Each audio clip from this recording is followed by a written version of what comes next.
Good morning and welcome to Kramer's Corner with the daily technical updates. It has been an exciting day for some on the financial markets the past 24 hours. The S&P 500 dropped further and is very close to support at 4340. It is not unlikely we will see a dip lower, possibly down to 4300, where we have the 100 moving average coming up, adding some support here. We should see a correction around these levels, but we are in a downtrend and it's also broken down here on the weekly. If we get a close below the 43.28, well then we are technically in a downtrend and confirmed on the medium term too. The Nasdaq 100 closed just around the support at 14,750, 14,687. These lows here, they are adding some support. However, we are in a downtrend. You can see the RSI is below 40. MACD is pointing lower. We could see a sell-off down to 14,300 around that level before we see a correction. However, I do think it will not be in a straight line. Later today could be quite exciting with the numbers that could come out there. But it looks fairly weak. Also, if we close below the 14,687 on the week, well, then we are technically in a downtrend also on the medium-term trend. In Asia, Seng, well, it was a fairly short pause. Now we are below 18,000, just around 17,947. We are in a free fall more or less. The weekly chart also points lower. The RSI is bang on the 40 sentiment, so that's a threshold here. So the sentiment is very close to breaking barriers there also. But we are in a negative trend or bearish trend with lower lows and lower highs. Move down to around the 17,000, and this lower falling trend line here seems likely, and it's in the cards, I would say. European markets, DAX, very close to test the support at 15,482, which is the troughs here back in July and also back here in the spring. We have the 200 moving average coming up, we're adding some support, but we are in a negative trend, and it could be tested. If we close below, well, then we could see a further selling down to 15,000. And these levels are key, especially 15,456. These lows here on the weekly, you can see if we break below that, if we close below that on the weekly, well, then we are in a downtrend. There's been some warning for quite some time with the RSI divergence, really. We have the CFD GER40, a CFD touching the support around here. We could see a little bit of a bounce, but we are in a downtrend. The Amsterdam AEX got hammered pretty badly yesterday. It went straight through the 748 support and straight through to below the 200 moving average, trading around support here around 735, and it will be interesting where will we end the day. Could we have a little bit of bounce back to the 748, 750 possibly, but the trend is down also on the weekly. The trend is down here on AEX, and a move down to 720, 715 seems to be in the cards towards the end of August. So a fairly weak market here. We have the CFD at the AEX25 CFD hovering around that support level.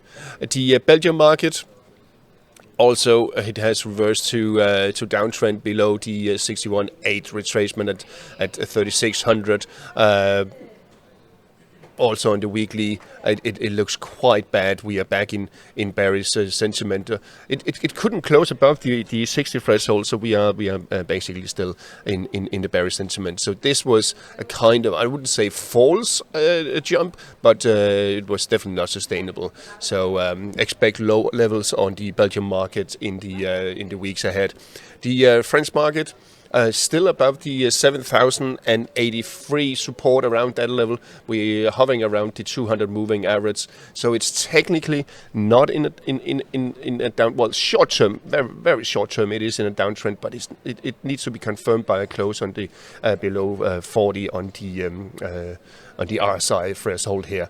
So that's something to look out for. If it does break below and closes below this support line here, well, we could see a massive sell-off down to below 7,000, 6,885, possibly 6,800 support, and then the overall trend has also reversed. So it looks quite heavy. On the FX markets, we have the euro dollar still trading water.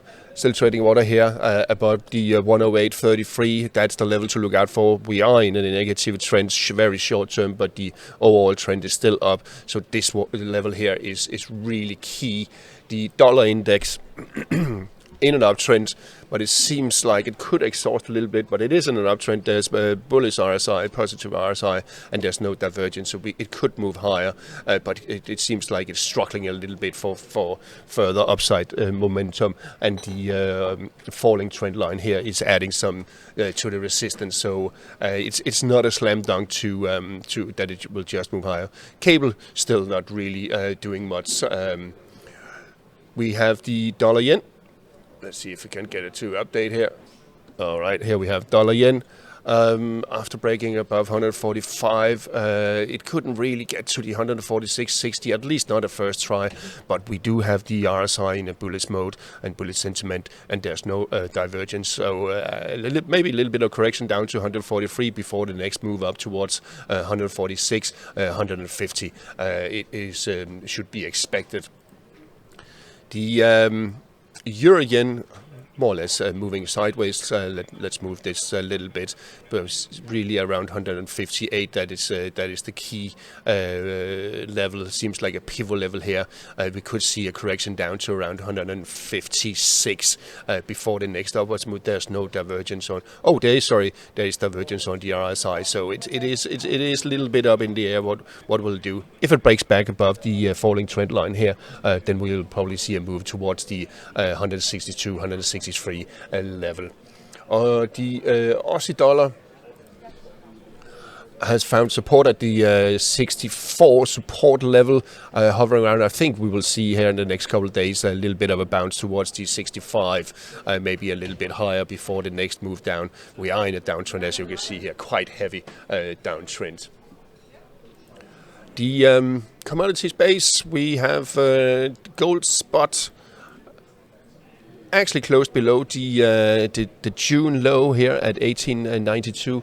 But what is really interesting, where will we close today? Will we close below or above the 1892? And that's something to look out for. We still have the 200 moving average moving up, dragging. I mean, the underlying medium trend is still up, whereas the 100 and the 55 and also the 21 they are declining. So a bit of a tug of war here, and we do have some support at 1870 that should be observed. It's not the strongest support, however, but nevertheless, it's there.